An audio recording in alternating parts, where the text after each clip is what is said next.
What's clear is that the two allies are not in alignment. And that was very clear when you listened to the White House press briefing. We generally do not know what he's talking about.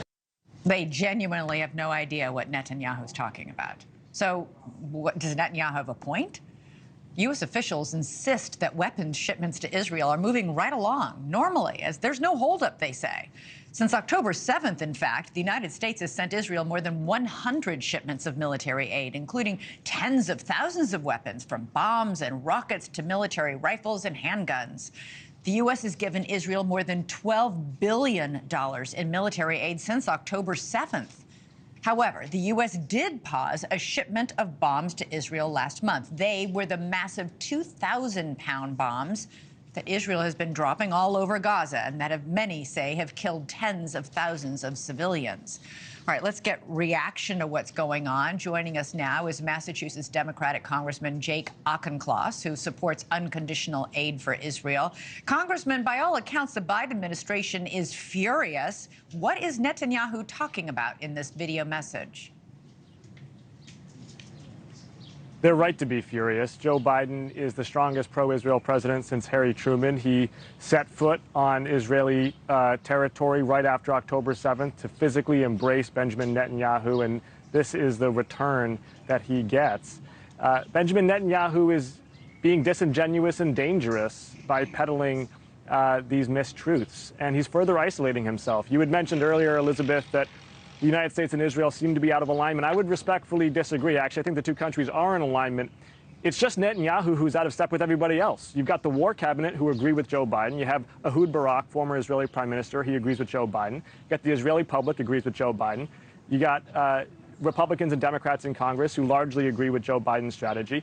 Netanyahu is putting himself out on an island here, and it's not good for Israel's security. Yeah, it's worth pointing out, Congressman, that every day this week, there have been massive protests in Israel from Israelis demanding Netanyahu call for early elections because they want to vote him out of office. That's right. And to be clear about Netanyahu's claim, Israel is not lacking for materiel. The world saw the United States keystone the effort to shoot down Iranian cruise missiles, for example, several months ago. The United States has been providing Israel with critical aid to carry out its military operations against Hamas, which are necessary. But what Israel is truly lacking right now is a strategy for governance in Gaza. That is how the world defeats Hamas, is by offering an alternative. You can't fight something with nothing. It's interesting, the video message was delivered in English, not in Hebrew. It seems the message was intended more for Americans from Netanyahu than to Israelis. Is he trying to get involved in our presidential campaign? I can't speak to the Prime Minister's intentions. What I can speak to is the White House's intentions. And the White House's 10-point plan that National Security Advisor Sullivan laid out so clearly several weeks ago remains in force, which is to say we are strongly aligned for the defeat of Hamas. We are strongly aligned for the return of the hostages.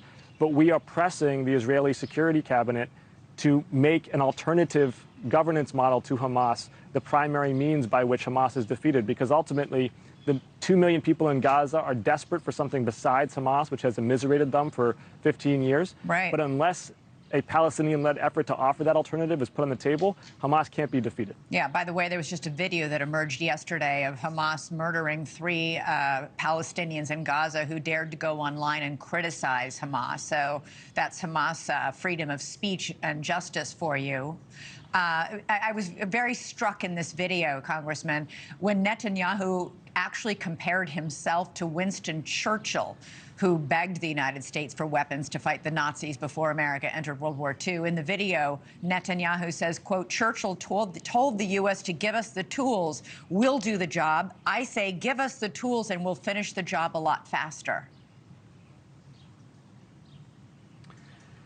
Yeah, I don't think any statesman today should be comparing themselves to Winston Churchill, least of all Benjamin Netanyahu. And I think what's ironic about that comparison is that Winston Churchill didn't only win the war, he understood how to win the peace as well. He worked with Franklin Roosevelt to architect a post-war vision for Europe in which strife and conflict would not be the currency of the realm. And ultimately, that is what Gaza needs as well is a governance model that provides for infrastructure, for economic development, and not just terrorism. Yeah, someone to start thinking about what's going to happen after the war. Congressman Auchincloss, thank you so much for joining us. Thanks so much for watching. Go to joinnn.com to find NewsNation on your television provider. And don't forget to click the red subscribe button below to get more of NewsNation's fact-driven, unbiased coverage.